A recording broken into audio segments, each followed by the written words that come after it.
ओं तव कथामृतं तप्तजीवनं कविपीडितं कलमशापहं श्रवणमङ्गलं श्रीमदाततं भुवि गृह्णन्ति ये भूरिदा जनाः। श्री श्री रामकृष्ण कथामृत।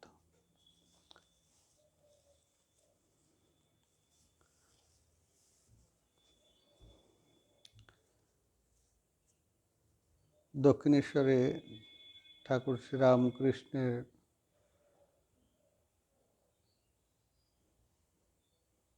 সম্মুখে উপস্থিত মাস্টার মহাশয়, তার তৃতীয় দর্শন। সেই তৃতীয় দর্শনের প্রসঙ্গ আমরা গত ক্লাসেও করেছি। আজকে আমরা দেখব মাস্টার মহাশয় শ্রীরামকৃষ্ণদেবকে কি প্রশ্ন করেছিলেন, তার উত্তরে শ্রীরামকৃষ্ণদেব কি বলছেন। সপ্তম পরিচ্ছেদ। এও মাম যমনাদিঞ্চ বেত্তি লোক মাহেশ্বর অসংমূঢ় সমর্তেষু সর্বপাপৈ প্রমুচ্যতে। ভগবান শ্রীকৃষ্ণ গীতায় বিভূত যোগে সেখানে দশম অধ্যায়ে এই কথাটি বলছেন, বিশ্বাসের কথা।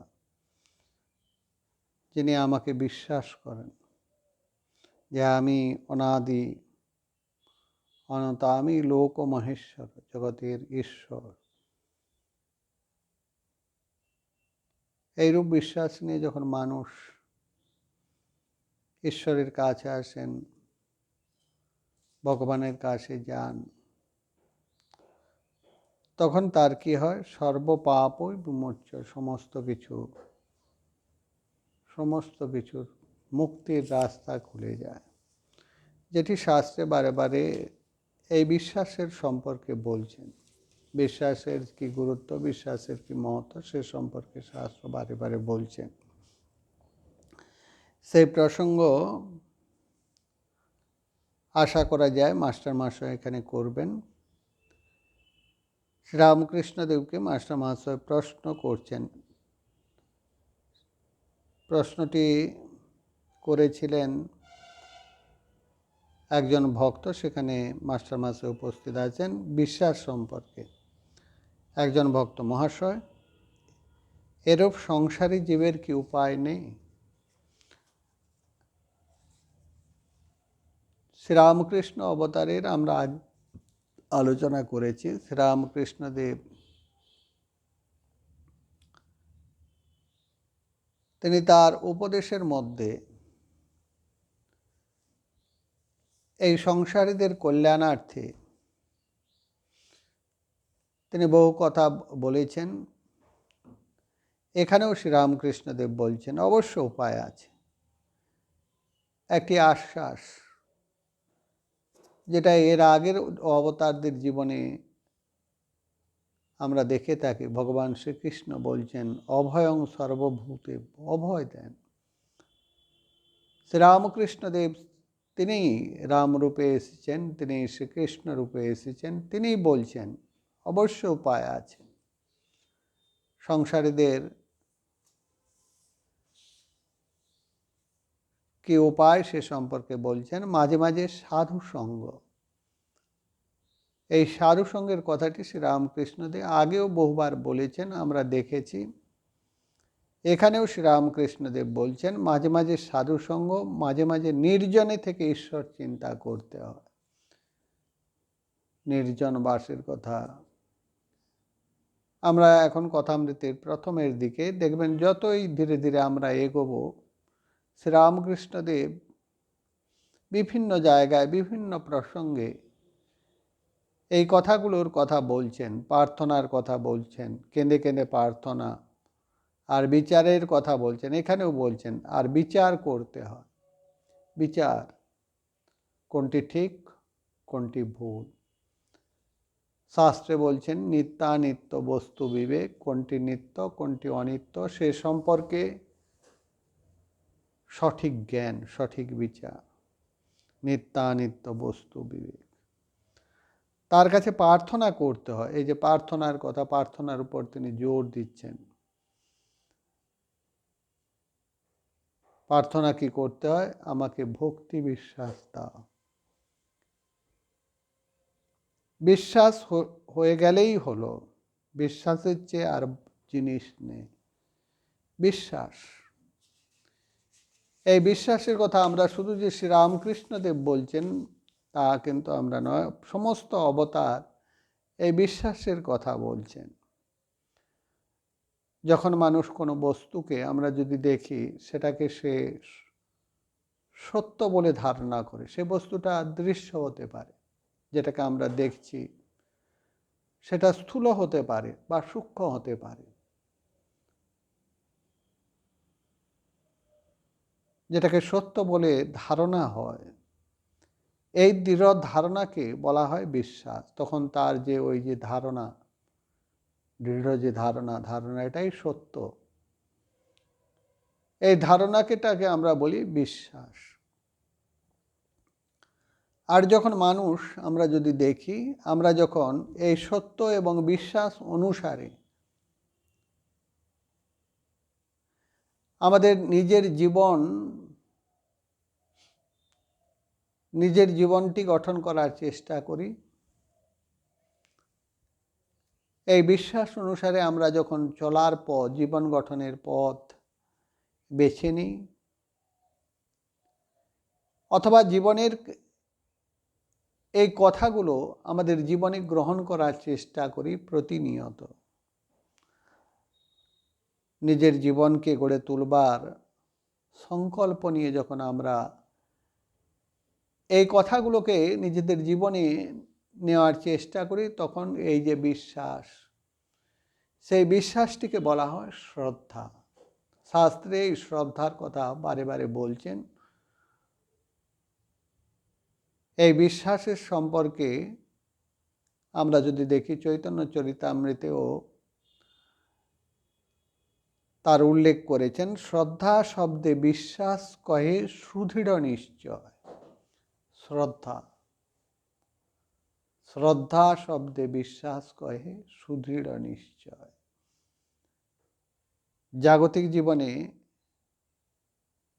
আমরা ব্যবহারিক জীবনে এই বিশ্বাস বা শ্রদ্ধা আমরা অনেক সময় একই অর্থে ব্যবহার করি। সাথে সাথে আরও কিছু কিছু কথাগুলো আমরা ব্যবহার করি। শ্রদ্ধা, বিশ্বাস, নিষ্ঠা, ঐকান্তিকতা, এই শব্দগুলো ব্যবহার করি আমরা প্রতিনিয়ত আমাদের জীবনের ক্ষেত্রে। আমরা যদি দেখি,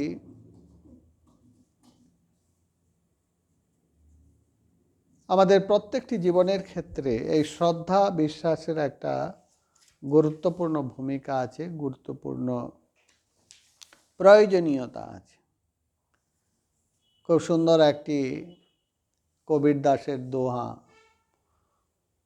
मोके कहाँ ढूंढो बंदे मैं तो तेरे पास हो, खोजोगे तो अब मिलूंगा पल भर की तलाश में। न देवल में, न मस्जिद में, न काशी कैलाश में, न है मैं अवध द्वारका में, मेरा भेंट বিশ্বাস में।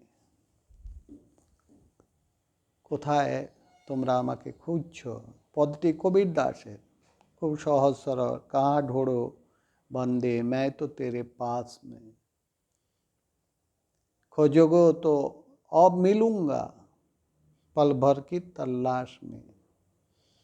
ना देवल में, ना मस्जिद में, ना काशी कैलाश में, ना है अवध দ্বারকা মেরা ভেট বিশ্বাস মে। এই যে বিশ্বাসের কথা বলছেন ভগবান শ্রীরামকৃষ্ণদেব, সেই বিশ্বাসের কথা আমরা বিভিন্ন মহাপুরুষদের জীবনে, তাদের কথায়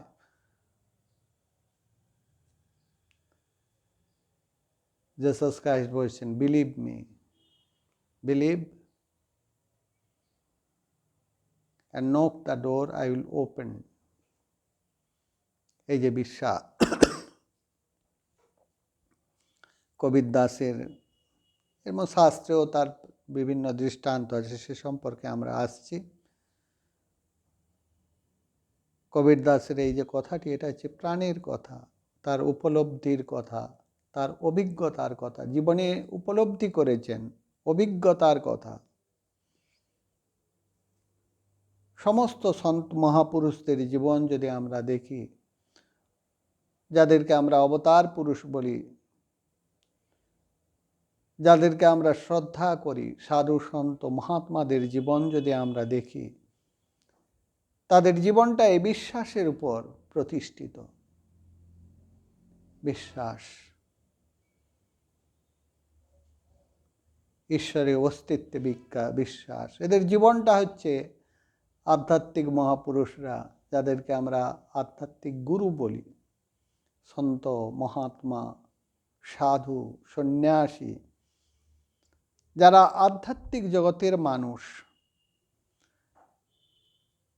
তাদের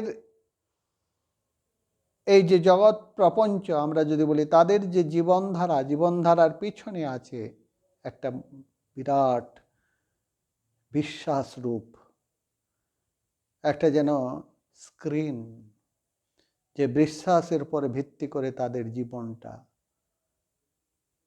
এই জীবনটার পিছনে আছে একটা বিশ্বাসের উপর। একজন মহাপুরুষ বলেছিলেন, রামকৃষ্ণ সংঘের অধ্যক্ষ, কথামৃত পাঠ হয়, অনেকে কথামৃত শোনে, কেউ শোনে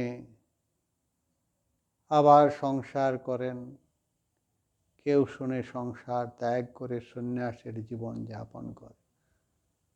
বিশ্বাস, নিষ্ঠা, ঐকান্তিকতা, শ্রদ্ধাবান লভতে জ্ঞানম, তৎপর অতীন্দ্রিয়, জ্ঞানং লব্ধা পরম শান্তি, নাচিরেণাধিগচ্ছতি। শ্রদ্ধা, বিশ্বাস, এই শ্রদ্ধা নিয়ে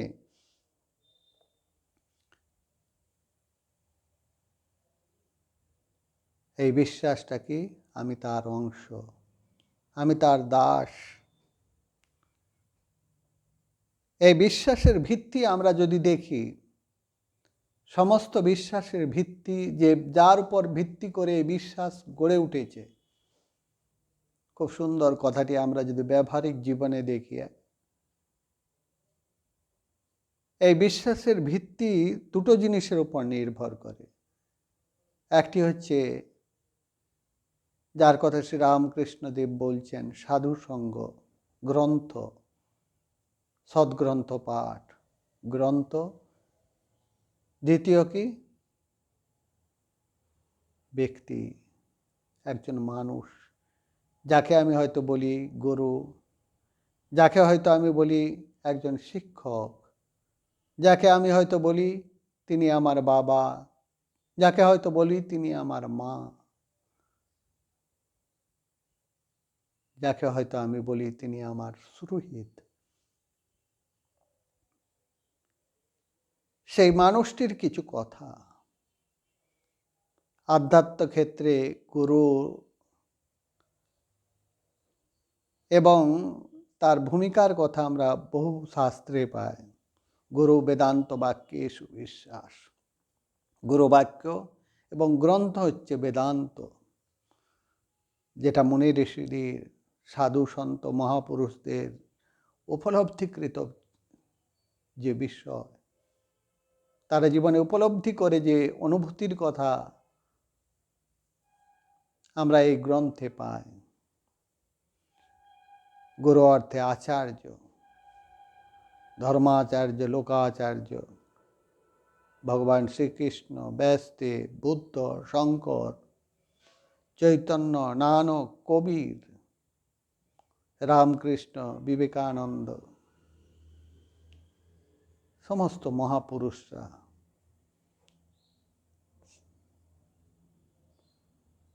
তাদের যে উপলব্ধি, তাদের জীবনের যে সার্থকতা, উপনিষদ, আমরা যারা হিন্দু ধর্মে বিশ্বাসী,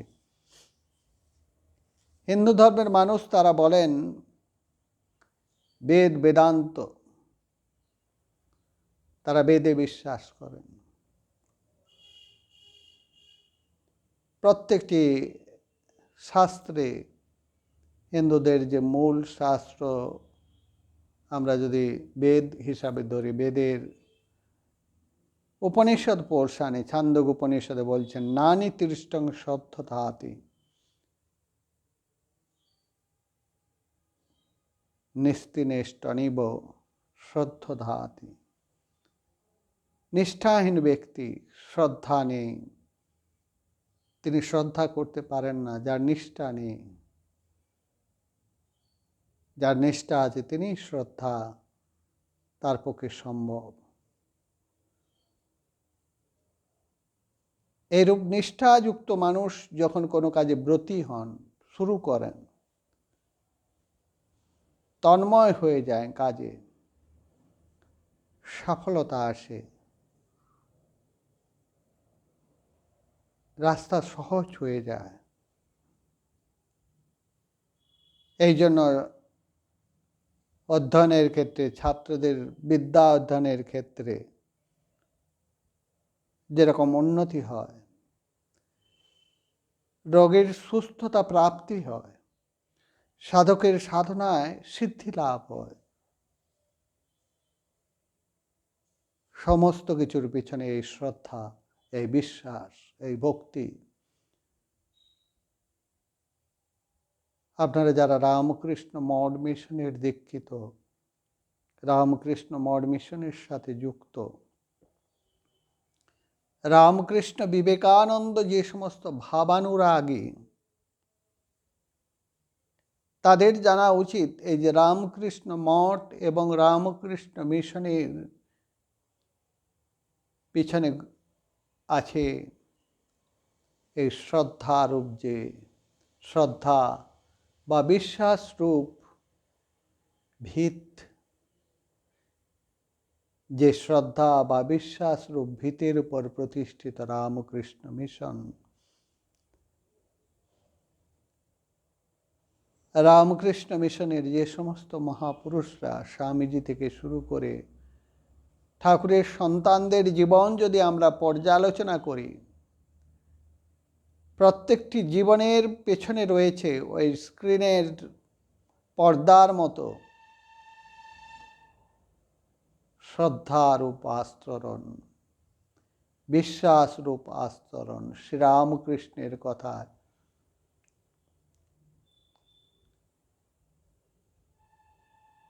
এই শ্রদ্ধা বিশ্বাসের বলে রামকৃষ্ণ মিশন দাঁড়িয়ে আছে। এই শ্রদ্ধা বিশ্বাসের বলে ত্যাগের জীবন সন্ন্যাসীরা বরণ করেছেন। শ্রদ্ধা এবং বিশ্বাস ঠাকুরের মুখে শুনেছিলেন স্বামীজি। বৈষ্ণব ধর্মের প্রসঙ্গে বৈষ্ণবরা যখন বলছেন জীবে দয়া নামে রুচি বৈষ্ণব সেবন, উত্তরে শ্রীরামকৃষ্ণদেব বলেছিলেন তাদেরকে, জীবে দয়া নয়, কীটানুকীট জীব,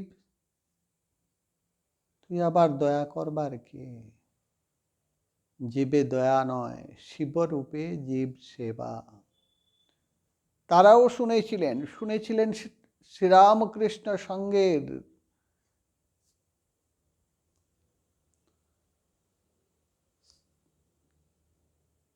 আমরা যদি এক কথায় বলি প্রতিষ্ঠাতা স্বামী বিবেকানন্দ।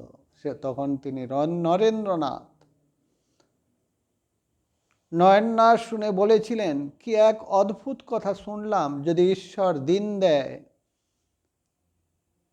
তবে এর বাস্তবতা আমরা প্রমাণ করে ছাড়ব।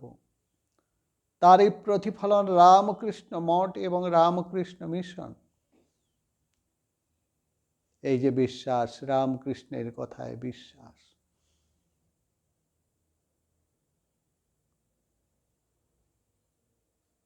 সেই বিশ্বাসের প্রতিফলন রামকৃষ্ণ মঠ এবং রামকৃষ্ণ মিশন। রামকৃষ্ণ মঠ মিশনের এত যে কর্ম পরিধি চলছে এই বিশ্বাস বলে, এত কর্ম কি বিশ্বাস। ঠাকুরের সন্তানদের জীবন আমরা যদি দেখি, সেবাব্রতের সূচনা করেন রামকৃষ্ণ মঠ মিশনের প্রথম সূচনা মুর্শিদাবাদের বর্তমান সারগাছিতে মহুলা।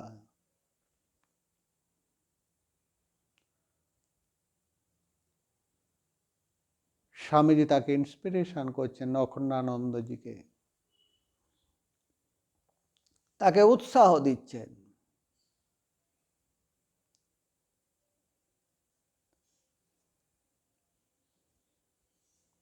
এটাকে এই জীবনে সাধনার একটি অঙ্গরূপে বেছে নিলেন। কারণ কি, স্বামীজি যখন বলছেন, শ্রীরামকৃষ্ণদেব যখন বলছেন, শ্রীরামকৃষ্ণদেব যখন নিজের জীবনে তার প্রতিফলন ঘটিয়েছেন, মানুষের সেবা, তারই প্রতিফলন রামকৃষ্ণ মঠ মিশন, সেবারূপ কার্যের সূচনা। এই যে বিশ্বাস এবং শ্রদ্ধা আমরা উপনিষদে যেরকম পাই, বিভিন্ন শাস্ত্রেও তার পাই। হিন্দুদের যে সমস্ত ধর্ম পুস্তক এই শ্রদ্ধার মহিমা কীর্তন করেছেন, ঋগ্বেদে একটি শ্রদ্ধার সূক্ত আছে, শ্রদ্ধার মহত্ব সেখানে বিশদভাবে আলোচনা করেছেন। যজুর্বেদেও আছেন, শ্রদ্ধয়া সত্যম আপ্যতে, সত্যরূপ পরমাত্মাকে শ্রদ্ধার দ্বারা প্রাপ্ত হওয়া যায়। তৈত্তরীয় ব্রাহ্মণে আছে, শ্রদ্ধয়া দেব দেবত্বম অনুস্মৃত্যতে, শ্রদ্ধা প্রতিষ্ঠা লোকস্য দেবী। শ্রদ্ধা বা বিশ্বাস, এই শ্রদ্ধা বিশ্বাসের কথা বৃহদারণ্যক উপনিষদ, ছান্দোগ্য উপনিষদ, যোগ ভাষ্যে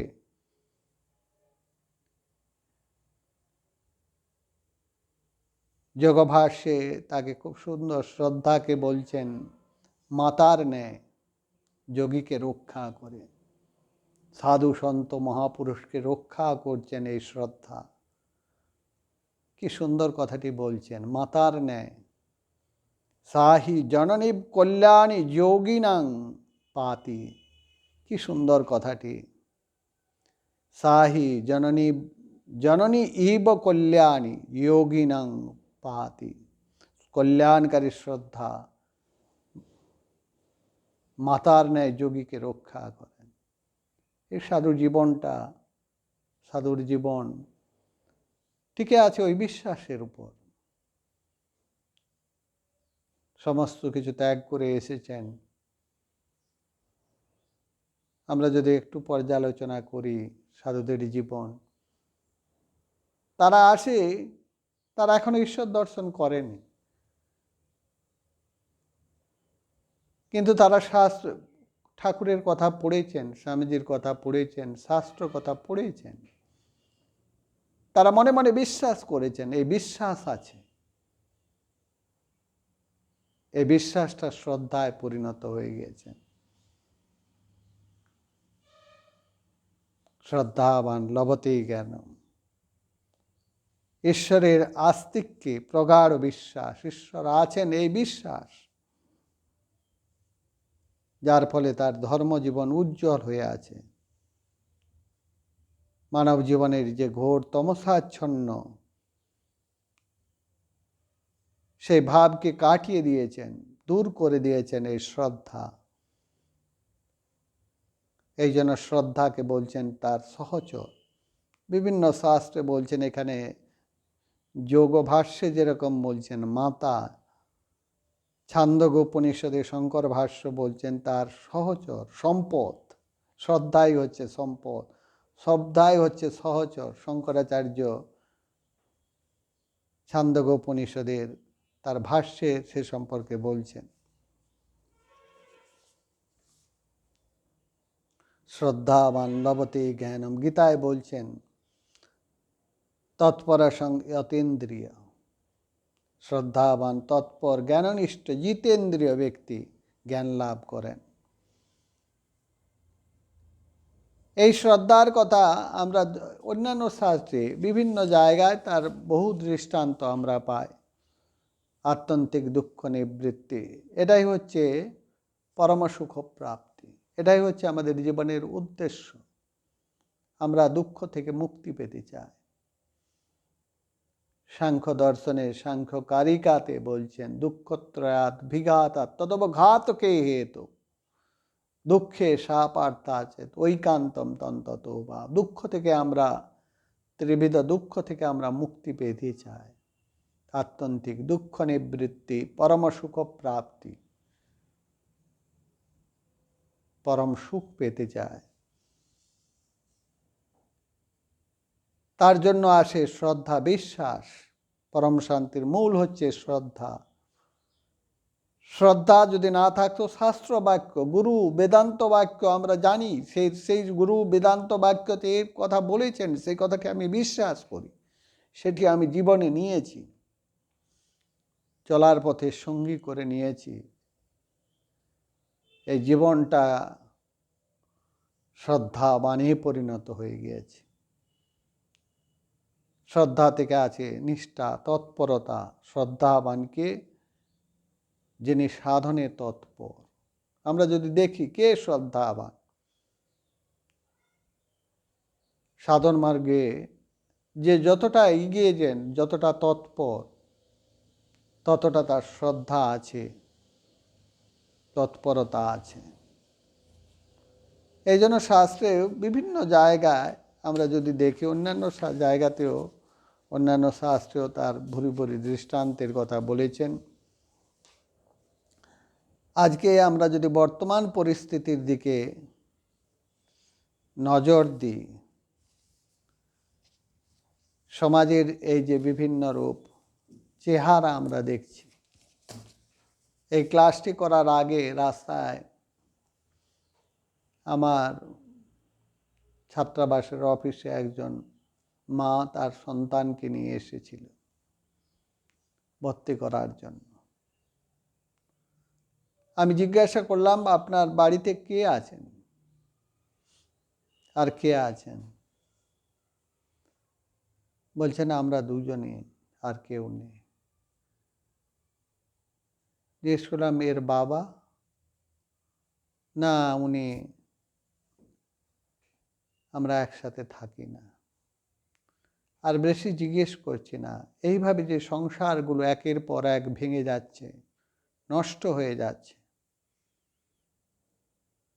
প্রতিটি ক্ষেত্রে আমরা যদি দেখি অবিশ্বাসের বাতাবরণ, শ্রদ্ধার অভাব।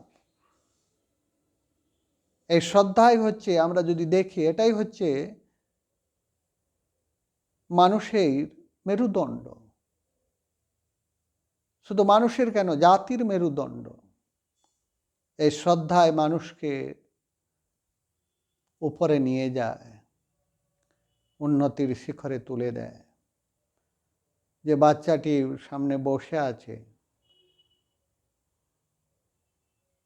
ক্লাস 6 ভর্তি হতে এসেছে, এখন থেকে বুঝে গেছে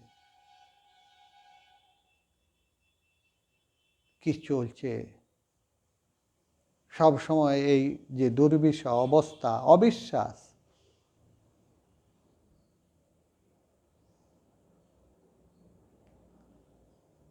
স্বামীজি শ্রীরামকৃষ্ণদেবের সম্পর্কে একটি মন্ত্রে লিখেছেন, সংশয় রাক্ষস নাশ মহাস্ত্রম। সংশয় রাক্ষস নাশ মহাস্ত্রম। এই সংশয়, এই সুন্দর সুন্দর সংসার ভেঙে যাচ্ছে, তার পিছনে হচ্ছে সংশয়, অবিশ্বাস, বিশ্বাসের অভাব। এই জন্য আজকে আমাদের বিশ্বাসের বাতাবরণ, বিশ্বাসের যে কি গুরুত্ব, কি মহত্ব, এটা যে কেবলমাত্র আধ্যাত্মিক ক্ষেত্রে নয়, আমরা একটু আগেই সে সম্পর্কে আলোচনা করেছি। আধ্যাত্মিক জগতে যেরকম অপরিহার্য, সাথে সাথে ব্যবহারিক জীবনের, সাংসারিক জীবনে এই বিশ্বাসের কি গুরুত্ব, মহত্ব। স্বামী বিবেকানন্দ তিনি এই বিশ্বাসকে আত্মবিশ্বাসের সাথে তুলনা করেছেন। নিজের উপর বিশ্বাস, যে নিজেকে বিশ্বাস করে না সেই হচ্ছে নাস্তিক। আস্তিককে যার নিজের উপর বিশ্বাস আছে। এই আত্মবিশ্বাসের অভাব, এই জন্য স্বামীজি চেয়েছিলেন উপনিষদের পাঠ ইয়াং জেনারেশন, যারা ভবিষ্যৎ প্রজন্মের মানুষ, এই বিশ্বাসের কথা তিনি শুনিয়ে গেছেন। বিশ্বাসের ভিত্তি ভালোবাসা।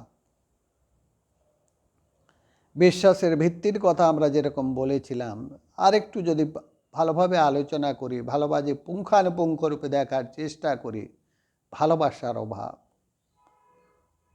গুরুর প্রতি সশ্রদ্ধ গভীর ভালোবাসা, ভগবানের প্রতি ভালোবাসা, এই ভালোবাসাই আমাদেরকে নিয়ে যাবে, আমরা যারা আধ্যাত্মিক পথের পথিক তাদের ক্ষেত্রে এই ভালোবাসাই ফিরিয়ে দেবে সংসারের মধ্যে শান্তি। ভালোবাসা, বিশ্বাস, নিষ্ঠা, ঐকান্তিকতা। শ্রীরামকৃষ্ণদেব সেই জন্য বলছেন, বিশ্বাস হয়ে গেলেই হলো, বিশ্বাসের চেয়ে আর জিনিস নেই। কেদারের প্রতি শ্রীরামকৃষ্ণদেব বলছেন, বিশ্বাসের কত জোর তা তো শুনেছ। পুরাণে আছে রামচন্দ্র যিনি সাক্ষাৎ পূর্ণ ব্রহ্ম নারায়ণ, তার লঙ্কায় যেতে সেতু বাঁধতে হলো।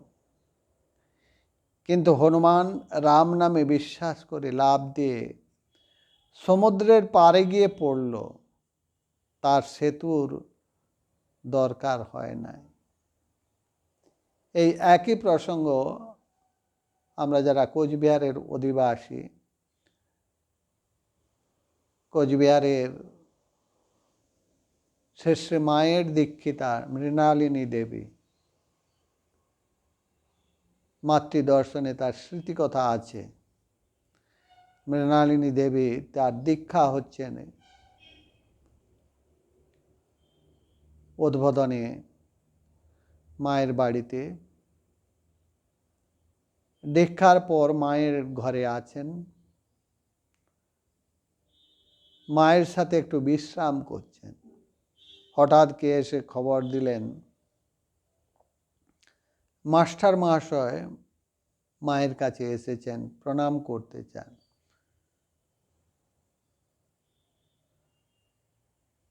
মৃণালিনী দেবী তিনি একটু আড়ালে চলে গেলেন।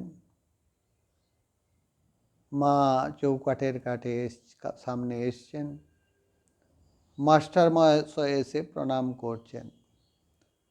প্রণামের মুহূর্তে এই কথাটি বলছেন, বাবা ভক্তের কি মহিমা সেটা কীর্তন করছেন, তার পিছনে কারণ হচ্ছে এই বিশ্বাস। মা সেখানে বলছেন, বিশ্বাসের কত জোর। ভক্ত